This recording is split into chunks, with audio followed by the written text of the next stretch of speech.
यार बहुत दिन हुए यार, महबूबा का दीदार नहीं हुआ बहुत दिन। आज दीदार करके ही छोड़ेंगे। करके ही जाओ। अस्सलाम वालेकुम, क्या हाल है, कैसे वालेकुम हो? सलाम। यहाँ पर क्यों खड़े हो, सब कह रहे तो है।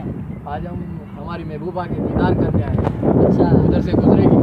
आप किस लिए आए हो? मुझे भी बुलावा आएगा, मैं भी चला जाऊँगा। आपको भी बुला आएगा? कैसे मेरा भी महबूब है। सही। हाँ, मेरा भी महबूब है। महबूब तुम्हें कितनी बार बुलाता है? 5 मरतबा बुलाता है। वो आपको उसका बुलावा आता है? हाँ, अभी आएगा तभी जाऊँगा। देखो बुलावा आ गया।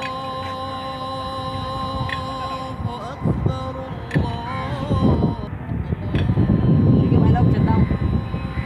खुदा हाफिज़।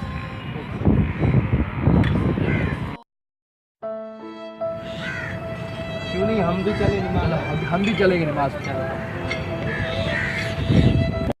हेलो फ्रेंड्स, सब्सक्राइब करें हमारे चैनल को और बेल आइकन को भी दबाएं ताकि सारी लेटेस्ट अपडेट और वीडियो आप तक पहुंचे सबसे पहले।